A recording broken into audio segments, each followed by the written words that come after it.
The Common Man, Part 2, by Guy McCord, also known as Dallas McCord Reynolds. Narrated by Ralph J. Martin. The Common Man, Part 2. The estate which the boys had secured for Crowley was 2 or 3 miles out of Tannersville on a mountainside and quite remote.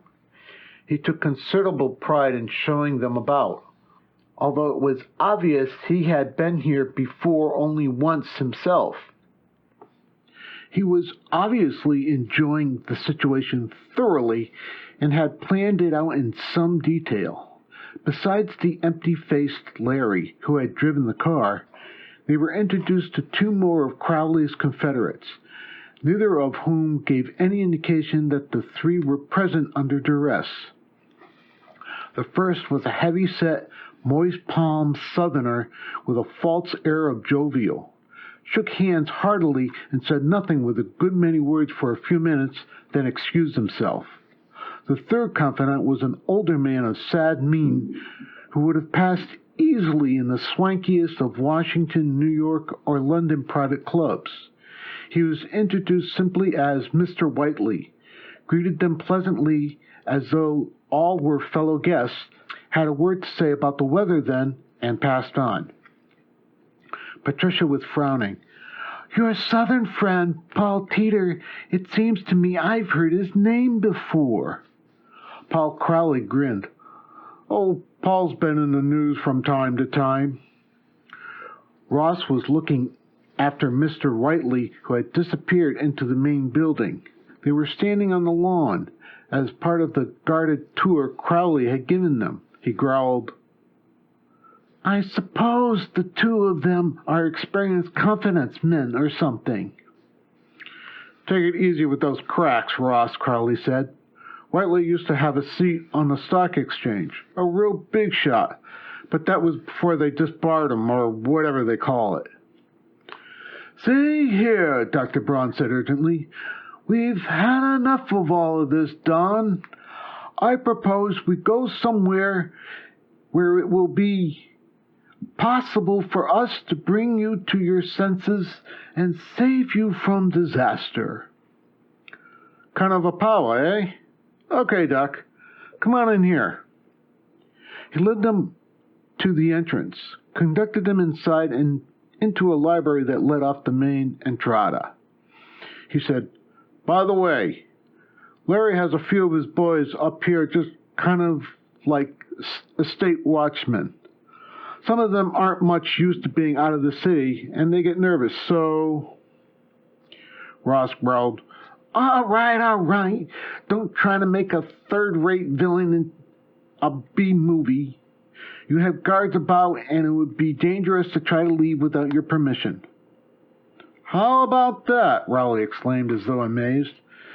"Man, you eggheads catch on quick. Nothing like a college education."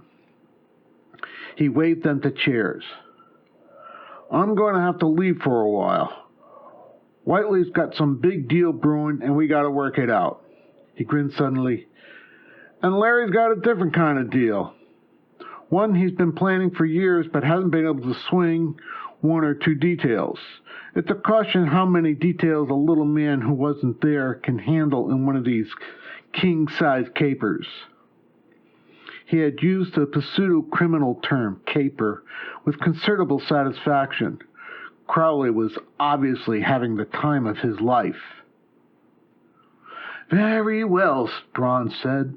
"We'll wait." When the other had left the room, leaving the door open behind him, the doctor turned to his 2 younger associates. "What children we've been!" Ross Willie growled unhappily. "Brother, we couldn't have picked a worse so-called common man if we tried. That character as nutty as a stuffed date. Do you realize what he's in a position to do?" Patricia twisted her mouth thoughtfully. "I wonder if any of us really realize.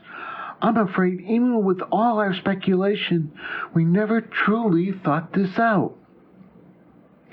Dr. Braun pushed his glasses back on his nose with a forefinger. He shook his head. You make a mistake, Ross. We didn't make a bad choice in our selection of Don Crowley for our typical common man. Ross looked at him and snorted. Braun said doggedly, Remember, we attempted to find the average man, the common man, the little man, the man in the street. Well, it becomes obvious to me we did just that. Patricia said thoughtfully, I don't know. I'm inclined to think that from the beginning you two have underestimated Don. He has certainly shown considerable ingenuity. Do you realize that he's done all this in a matter of less than a week? Done what? Ross said sarcastically. She gestured. Look at this establishment. He's obviously acquired considerable money, and he already has an organization, or at least the beginnings of one. That is beside the point, Braun said ruefully. I say that he is reacting as would be expected, as the average man in the street would react given the opportunity to seize almost unlimited power and with small chance of reprisal. Patricia shrugged as though in disagreement. Braun looked at Ross Woolley. Close the door, Ross. Lord knows when we'll have another chance to confer. Obviously, something must be done. Ross came quickly to his feet, crossed to the door, looked up and down the hallway, which was empty, then closed the door behind him. He came back to the others and drew his chair in closer so that they could communicate in low voices. Braun said, One thing is definite. We must not allow him to secure further serum. For all we know, he might be planning to inject some of those gangsters he's affiliated himself with. Patricia shook her head thoughtfully. I still think you underestimate Don. He must realize he can't trust them. At this stage, he has to confide in at least 2 or 3 fully to utilize his invisibility. But in the long run, it isn't to his advantage to have anybody know about it. If the authorities such as the FBI began looking for an invisible man, sooner or later they would penetrate the field of invisibility. You mean to think that Crowley will use these men for a time and then destroy them? He'll have to, or sooner or later the secret will be out, Braun said in soft logic. If he can't allow anyone to know about it, then we too must be destroyed. Ross growled. Then we got to finish him first. Patricia said, I don't know. Don is showing considerably more sense than you two evidently gave him credit for. I think in many ways what he's done is quite admirable. He's seen his chance and has grasped it. Why, I wouldn't be surprised that Don will be the most powerful man in the country within months. The 2 men were staring at her. Ross sputtered, Have you gone completely around the bend? Are you defending this... A voice chuckled. Mind your language, Buster. Just take it easy or you'll wind up with some missing teeth. Ross jumped to his feet as though crouched with an electric prod. Dr. Braun stiffened in his chairs and his eye darted about the room. Patricia alone seemed collected. Don Crowley, she exclaimed. You should be ashamed of yourself, listening in on private conversations. Yeah, the voice said. However, it's handy to know what the other side is dreaming up in the way of a bad time for you. Sit down, Buster. I've got a few things to say. Muttering, Ross resumed his place. The doctor sighed deeply and sank back into the sofa he had been occupying. The 3 could see an indentation magically appear in the upholstery of an easy chair across from them. Crowley's voice said confidently, You know from the first, I've kept telling you eggheads that I'm not stupid. But none of you bothered to listen. You think just because you spent 6 or 8 years of your life in some college that you're automatically smarter than the other people. But I got a theory, like, that it doesn't make any difference if you spend your whole life going to college, you still don't wind up smart if you didn't start that way. Ross began to mutter something, but Crowley snapped, "Shut up for a minute, I'm talking." He resumed his condescending tone. Just for example, take a couple of guys who got to the top. Edison in science and Khrushchev in politics.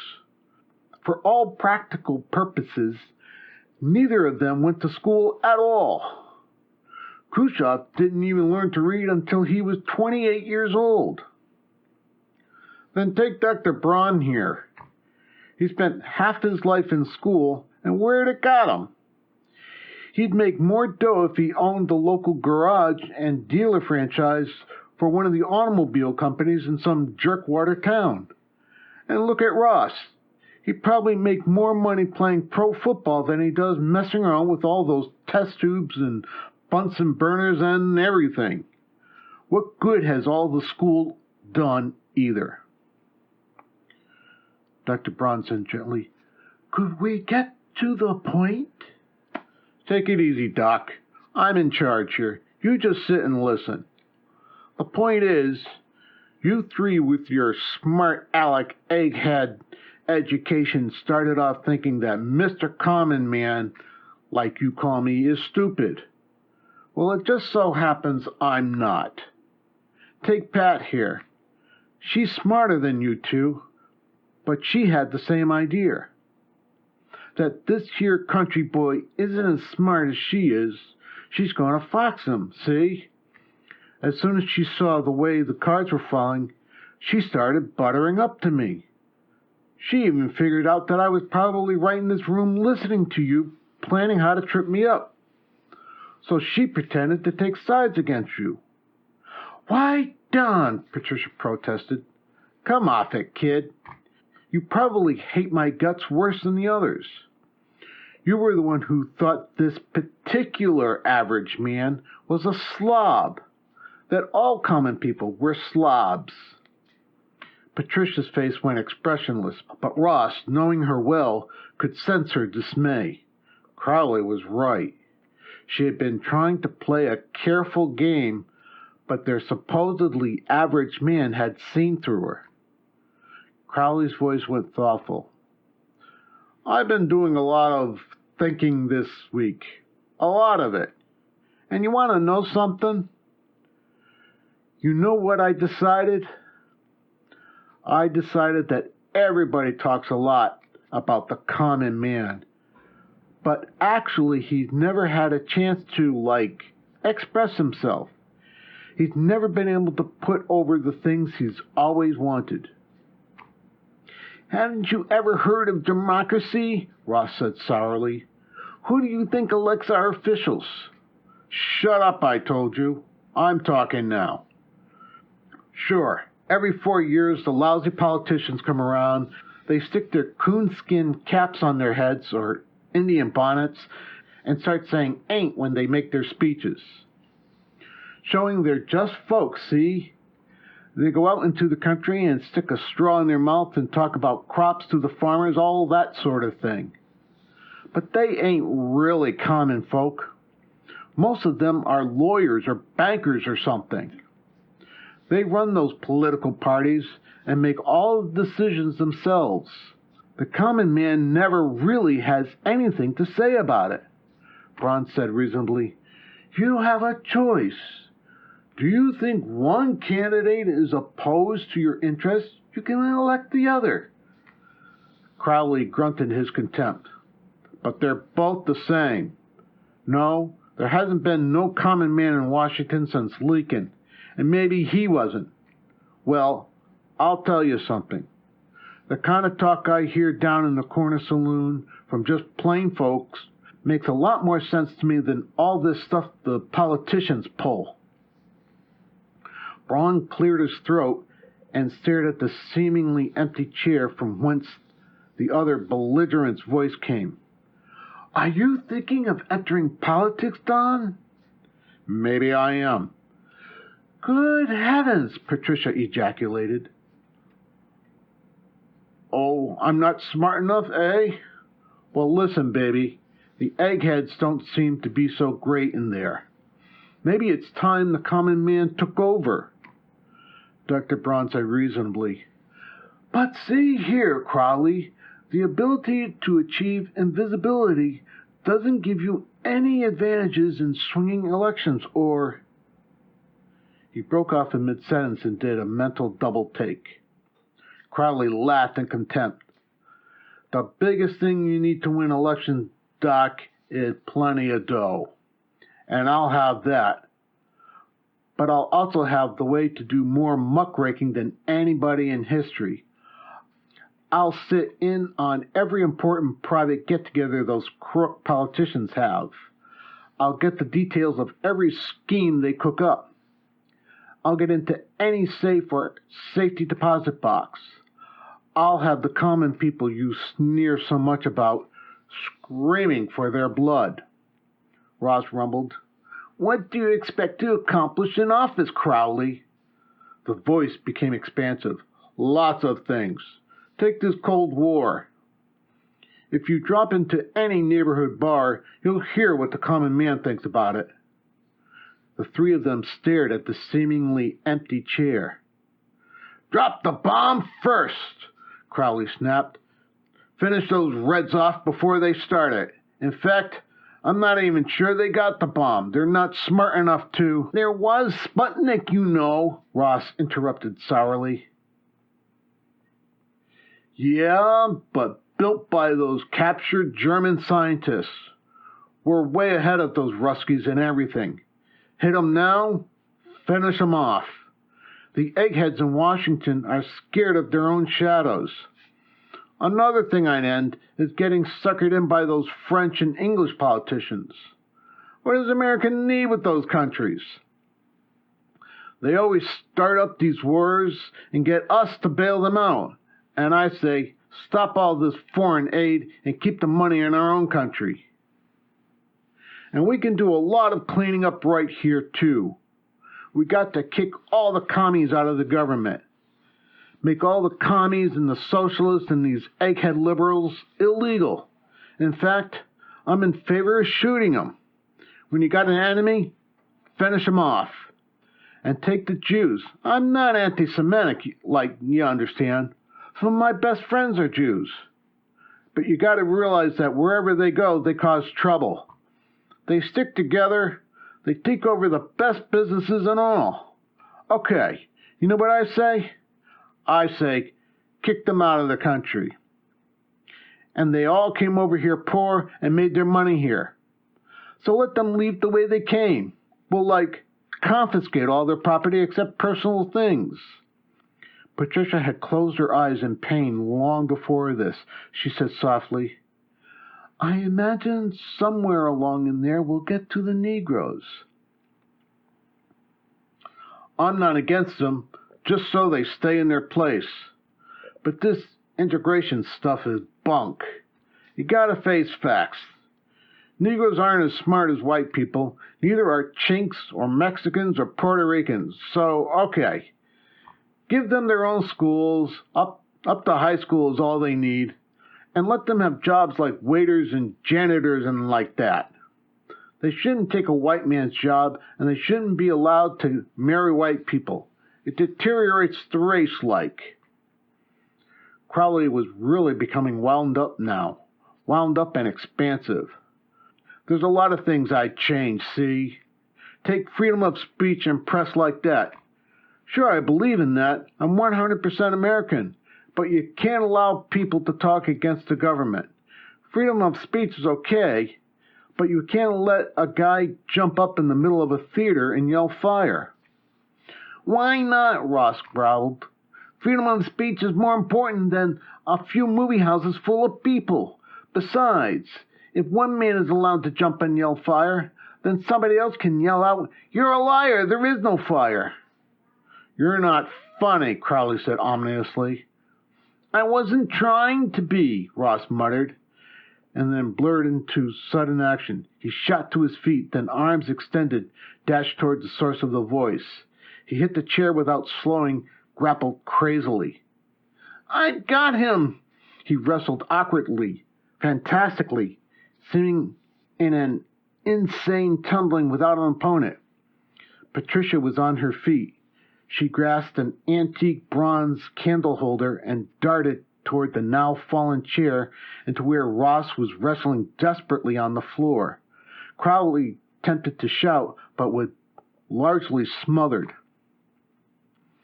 Patricia held the candlestick at the ready, trying to find an opening, trying to locate the invisible Crowley's head. Frederick Braun staggered to his own feet, bewildered, shaking. A voice from the door said flatly, "Okay, that's it." Then sharper, "I said cut it out. You all right, Mr. Crowley?" It was Larry. His thin black automatic was held almost negligently in his right hand. He ran his eyes up and down Patricia, taking in the candlestick weapon. His ordinarily empty face registered a flicker of amused approval. Patricia gasped, "Oh no!" dropped her bludgeon, and sank into a chair, her head in her hands. Ross, his face in dismay, came slowly to his feet. The redhead stared at the gunmen momentarily, considering further attack. Larry, ignoring both Braun and Patricia, swung the gun to cover him exclusively. "I wouldn't," he said emptily. All of a sudden, Ross's head jerked backward. His nose flattened crushingly, then spurted blood. He reeled back, his head flinging this way and that. Bruises and cuts appeared magically. Rowley's voice raged, "You asked for it, wise guy. How do you like these apples?" The sanguine Larry chuckled sourly. "Hey, take it easy, Chief. You'll kill the guy." Ross had crumpled to the floor. There were still sounds of blows. Rowley raged, "You're lucky I'm not wearing shoes. I'd break every rib in your body." Patricia was staring in hopeless horror. She said sharply, "Don, remember, you need Ross. You need all of us. Without all of us, there can be no more serum." The blows stopped. "There will be no more serum anyways," Braun said shakily. The thin little man stood before his chair, not moving at all since the action began. Crowley's heavy breathing could be heard, but he managed to snarl. "That's what you think, Doc." Braun said, "By Caesar, I absolutely refuse to—" Crowley interrupted ominously, "You know, Doc, that's where this particular common man has it all over you eggheads. You spend so much time reading, you don't take in the action shows on TV. Now, what you're thinking is that even if we were to twist your arm a little, you'd stick to your guns. I suppose like it was Pat we was working on, while you had to sit and watch." The elderly's brave front collapsed and his thin shoulders slumped. Crowley barked a laugh. Patricia by now was bent over the unconscious Ross, crying even as she tried to help him.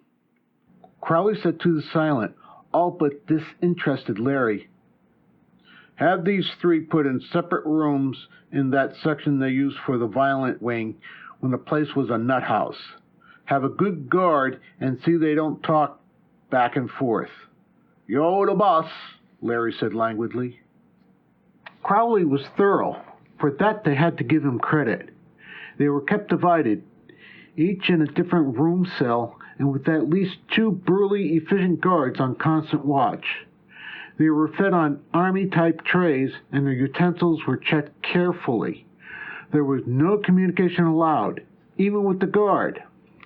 The second day, Crowley took measures to see their disappearance raised no alarm at either their place of employment or at the residences. This raised few problems since all were single and all had already taken off both from the job and from their homes in order to carry out their experiment. Crowley forced them to write further notes and letters finding excuses for extending their supposed vacations. He also had Larry return to the hotel suite, pay their bill, pack their things, and bring them to the Catskills estate, which had become their prison. He had them make up lists of materials and equipment they would need for further manufacture of serum upon which they had stumbled, and set off men to acquire the things. And on 3 occasions during the following weeks, he had them brought from their cells and spent an hour or so with them at lunch or dinner. Crowley evidently needed an audience beyond that of his henchmen. The release of his basic character, formerly repressed, was progressing geometrically, and there seemed to be an urgency to crow, to brag, to boast. On the 3rd of these occasions, he was already seated at the table when they were ushered into the dining room. Crowley dismissed the guards with a wave of his hand as though they were livered servants. All had eaten, but there were liquors and coffee, cigars, and cigarettes on the broad table. Ross sank into a chair and growled, "Well, what has the great man Roth now?" Crowley grinned at him, poured coffee, then a dollop of Napoleon brandy into it. He gestured with a hand. "Help yourselves, folks. How you feeling? You getting all the books you wanted? You look kind of peaked, Pat." "Miss O'Gara to you, you ape with delusions of grandeur," she snapped. "When are you going to let us out of these prison cells?" Crowley wasn't provoked. The strong can afford to laugh at the malcontented weak. "That's one of the things you'll never know," he said easily. "You sure you want out? Something that Doc said the other day had lots of fact in it. The fewer people know about this secret of mine, the better off I'll be, and the better off I am, the better off the whole country is going to be, and I gotta think about that. I got responsibilities." "A combination of Engine Charlie and Louis the Fourth, eh?" Ross muttered, feeling his beefy hand back over his crew cut. It was a relief to get out of his room and talk with the others, but he didn't want Crowley to see that. "What's that?" The other was impatient of conversation that went above his head.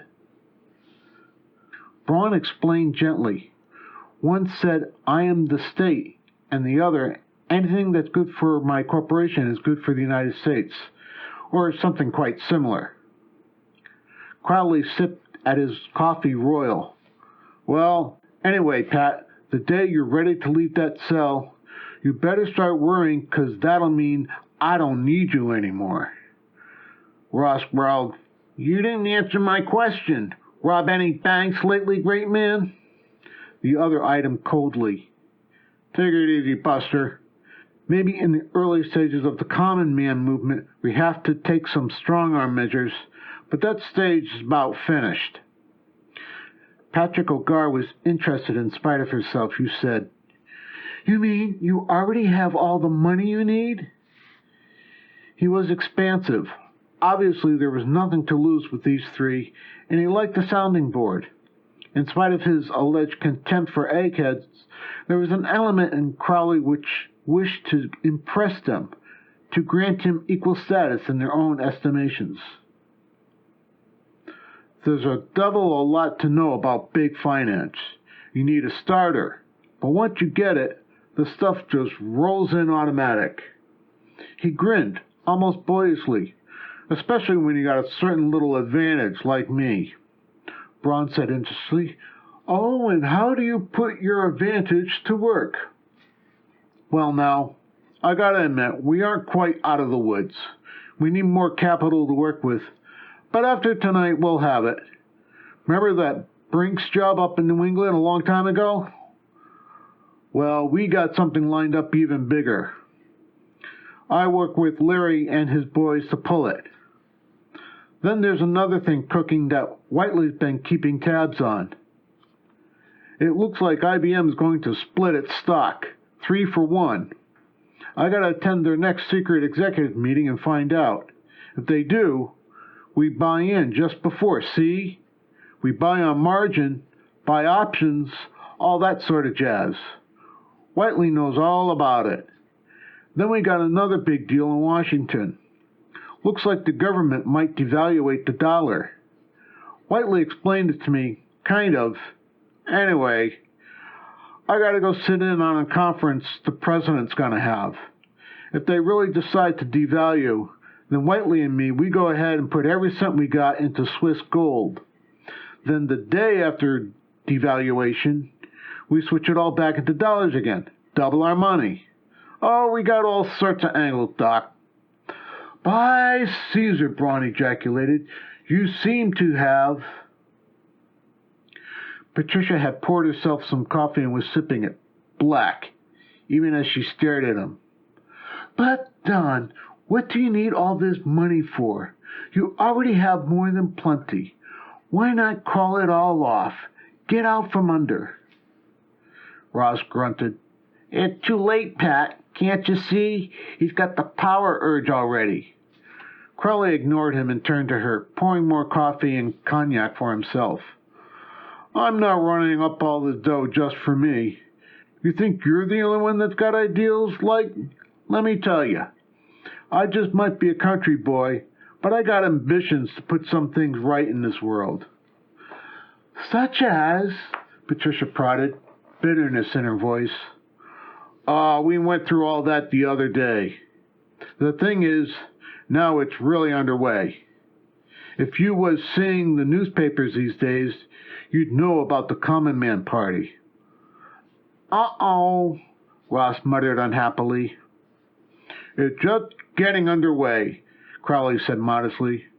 But we're hiring 2 of the top Madison Avenue outfits to handle publicity, and we're recruiting some of the best practical politicians in the field. Practical politicians? Ross snorted. Types like Huey Long, McCarthy, Pendergast, I suppose?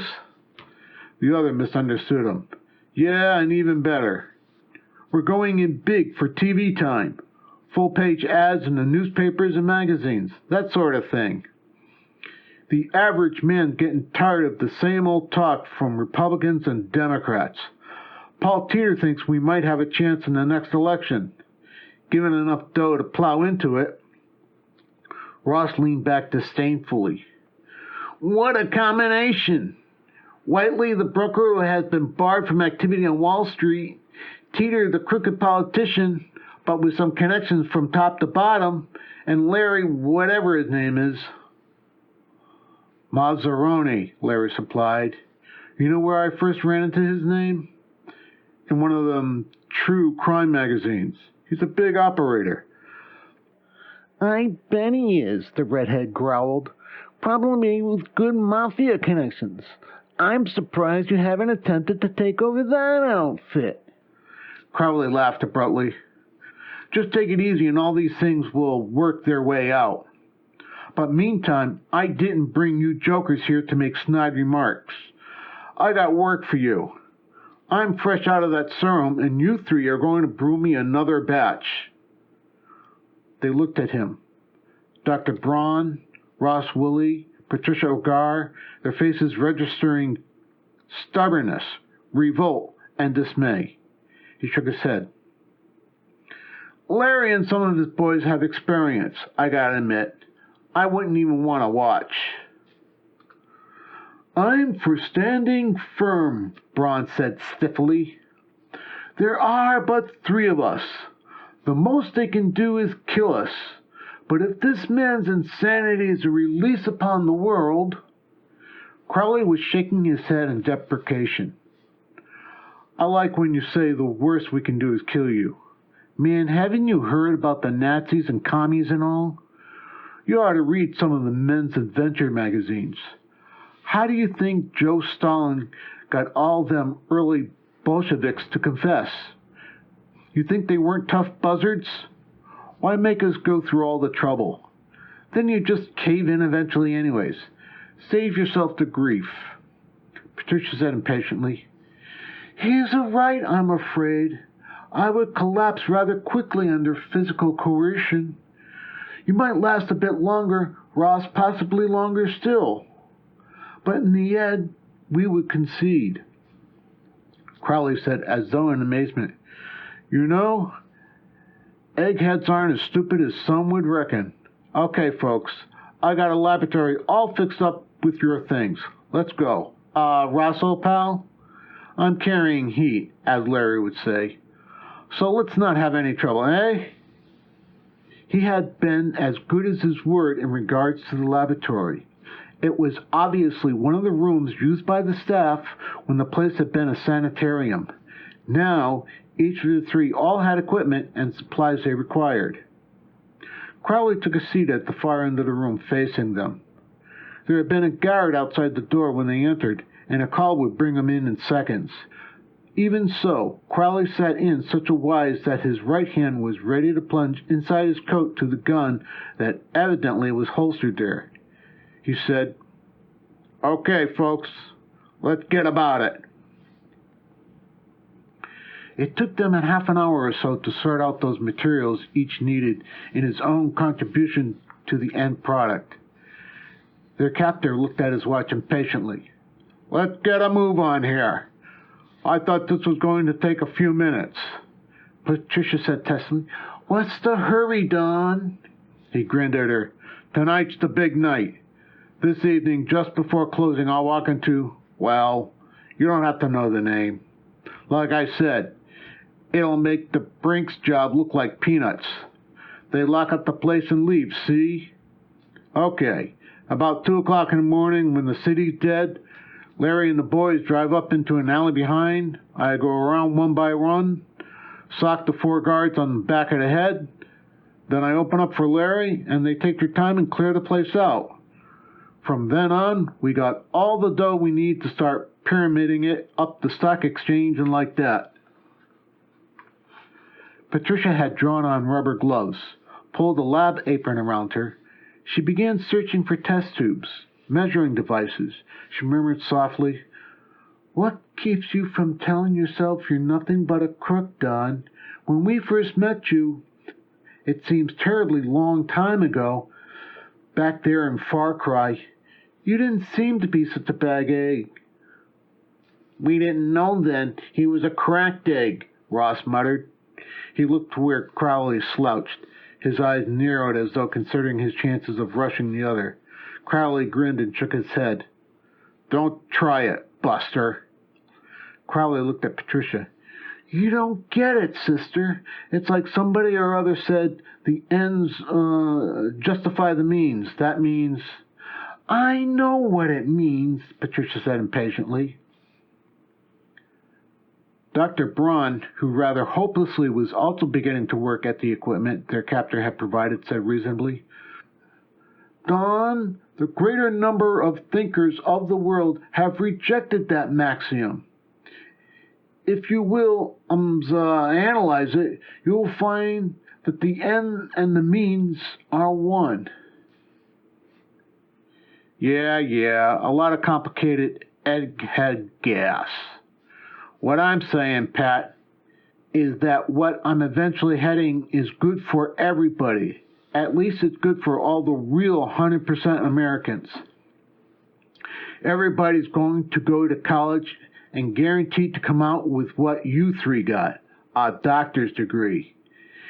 Everybody's going to get a guaranteed annual wage, like whether or not they can do any work. It's not a guy's fault if he gets sick or unemployed or something. Everybody. "The shades of all those social reformers who ever lived," Ross muttered. "By Caesar," Braun said in despair. "I have an idea you'll get the vote of every half-wit in the country." Crowley came to his feet. "I don't like that kind of talk, Doc. Maybe I'm just a country boy, but I know what the common man wants. What I'm going to do is give it to him." Patricia looked up from her work long enough to frown at him. "What special are you going to get out of this, Don?" That took him back for a moment, and he scowled at her. Come, she said. "You've already admitted to we three just what you think you are going to do. Now, how do you picture yourself after all this has been accomplished?" His face suddenly broke into its grin, a somewhat sly element in it now. You know, when I get this all worked out, the folks are going to be pretty thankful. I bet, Ross muttered. He too was working at his element of compounding the serum. Yeah, they will, Buster, Crowley said reluctantly. And they're going to want to show it. You ever seen one of those movies like Ben-Hur back in the Roman days? Can you imagine everybody in the whole country thinking you were the best guy ever lived? You know, like an emperor? Like Caligula, Dr. Braun said softly. I don't know any of their names, but they really had it made. Snap your fingers, and there's a big banquet with the best floor show in the world. Snap your fingers, and here comes the sexiest dames in Hollywood. Snap your fingers, and some big entertainment like chariot race or something.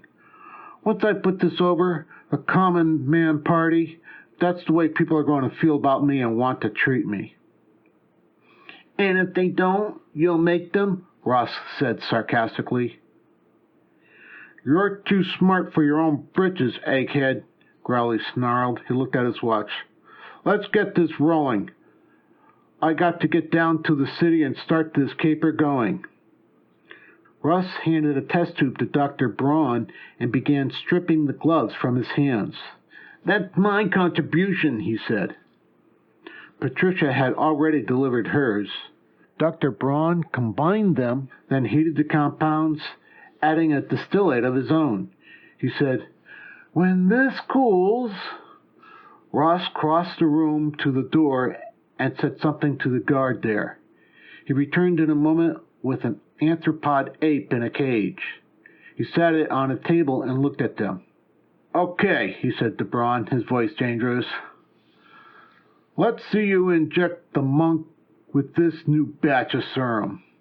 Braun raised his eyebrows. The other watched him narrowly, saying nothing further. Dr. Braun shrugged, located a hypodermic needle, and prepared it. In a matter of moments, the animal was dejected. Ross said sourly, You don't trust your fellow man, Don? No, I don't. And stop calling me Don. It's Dan.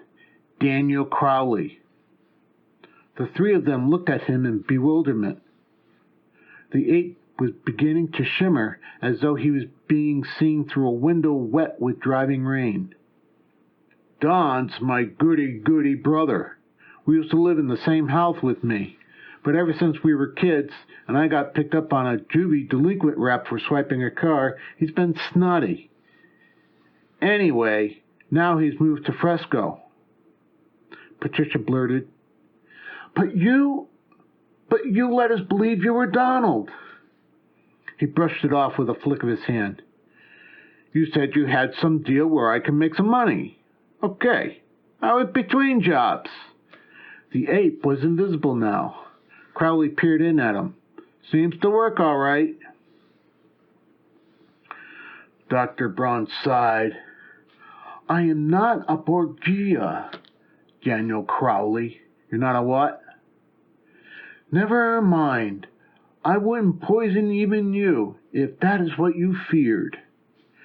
Daniel Crowley took up the new container of serum and put a lid on it. He said, I got to get going. The guy out front will get you back to your rooms. No tricks with him, Buster. He was talking directly to Ross. He's already beat a couple of homicide raps. Back in their cell rooms, they found that there was but one guard. Evidently, the all-out robbery attempt to be held this night involved practically all of Larry Mazzaroni's forces. Beyond that, this guard did not seem particularly interested in keeping them from talking back and forth to each other through the peepholes that centered their doors. After a couple of hours, during which time they largely held silence, immersed in their own thoughts, Dr. Braun called out, Patricia, Ross, I should tender my apologies. It was my less than brilliant idea to find the average man and to use him as a guinea pig. No apologies necessary, Patricia said impatiently. We all went into it with open eyes. But you were correct, Pat, the doctor said unhappily. Our common man turns out to be a Frankenstein monster. Ross growled. That's the trouble. It turned out he wasn't our common man, but his brother, whose petty criminal record evidently goes back to juvenile days. Even that doesn't matter, Patricia said testily. I've about come to the conclusion that it wouldn't have made any difference who'd we put in Daniel Crowley's position. Man is too near the animal, yet at least to be trusted with such power. Any man.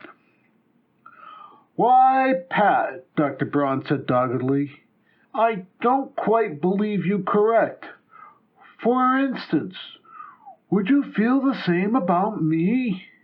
Would I have reacted like our friend Dan? Then he chuckled in depreciation. That's my point, she said. I think you would. Ultimately, once again, look at the Caesars. They held godlike power. You're thinking of such Tiberius, Caligula, Nero, Commodus. I'm also thinking such as Claudius, the scholar who was practically forced to take the imperial mantle, and Marcus Aurelius, the philosopher who, though bound up in learning himself, allowed his family free rein in their vices, and finally turned the empire over to his son Commodius, one of the most vicious men of all time. But take Caligula and Nero, if you will. Both of them stepped into power comparatively clean, with the best prospects, well approved, well loved. What happened to them when given power without restraint? Ross grumbled. I admit I missed the boat, but not for the reasons Pat presents. In a sane society, our serum would be a valuable contribution. But in a dog-eat-dog world, where it's each man for himself, then it becomes a criminal tool, Patricia said sarcastically. And can you point out a sane society? Ross grunted. No, he said. After a moment he added, in the way, Crowley was right. We three eggheads didn't so well up against what he called his common sense. I tried to slug him with negative results. Dr. Braun, you tried sweet reason on him. Forgive me if I laugh, Pat. You tried your womanly wiles, but he saw through that too. The chickens have not all come home to roost, Patricia said mysteriously. What time is it? Ross told her. She called to the guard. See here, you. Shut up. You ain't supposed to be talking at all. Go to sleep. I want to speak to Mr. Mazzaroni. It's very important, and you are going to be dreadfully sorry if you don't bring him. Larry can't be bothered. He's getting ready to go down to the city.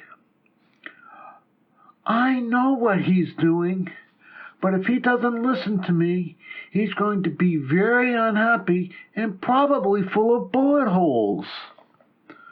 The guard came over to her door and stared at her for a long moment. He checked the lock on her door, then those of Dr. Braun and Ross Willie. We'll see who's sorry, he grunted. He turned and left. When he returned, it was with both Larry Mazzaroni and Paul Teeter, Dan Crowley's political advisor. Mazzaroni growled, What goes on? You squares looking for trouble? Patricia said testily, I suggest you let us out of here, Mr. Mazzaroni. If you do, we pledge not to press kidnapping charges against you. I believe you are aware of the penalty in this state. You trying to be funny? Definitely not, Mr. Mazzaroni. Patricia said icily. Daniel Crowley bragged to us your plans for tonight. The hoodlum muttered a contemptuous obscenity under his breath. Paul Teeter, the heavy-set Southerner, said jovially, And what does this have to do with releasing you, Miss O'Gara? Admittedly, Dan is a bit indiscreet, but... He let the sentence fade away. Yes, Patricia said. I realize that he is a non-professional in your ranks and have little doubt that eventually you would have to surmount whatever precautions he has taken to keep you in underling positions. That's beside the point. The point is that by this time Daniel Crowley has, infiltrated the institution you expected to burglarize tonight. He is inside, and you are still outside. There are 4 guards who are also inside, whom he is expected to eliminate before you join him. He told you everything, all right, the jerk, Larry said coldly. But so what? So Dan Crowley had us make up a new amount of serum tonight and tested it on a chimpanzee in the lab. And if you'll go and check, you'll find undoubtedly the chimp is again visible. The gunman looked at Paul Teeter blankly. The others' reactions were quicker. The serum lasts for 12 hours, Teeter barked. This batch lasts for 3 hours, Patricia said definitely. Your friend Crowley is suddenly going to become visible right before the eyes of these 4 guards, and long before he expected to eliminate them. Teeter barked, Larry, check on that monkey. Dr. Braun spoke up for the first time since the appearance of the 2. He said dryly, You'll also notice that the animal is sound asleep. It seems that I added a slow-acting, but rather potent sleeping compound to the serum. The gunman startled from the room in the rush. Ross called after him. If you'll look closely, you'll also note the chimp's skin has turned brilliant red. There have been some basic changes in the pigment. Holy smokes, Paul Teeter protested, mopping his face with a handkerchief. Didn't he take any precautions against you people at all? Ross said, He was too busy telling us how smart a country boy he happened to be. Larry returned in moments, biting his lip in the first nervous manifestation any of them had ever seen in him. He took Teeter to one side. Patricia called to them impatiently. You have no time and no one to contact Crowley now. Don't be fools. Mend your bridges while you can. Let us out of here and we'll prefer no charges. Larry was a man of quick decision. He snapped to the blank-faced guard who had simulated only a fraction of all this. Go back to the boys and tell them to start packing to get out of here.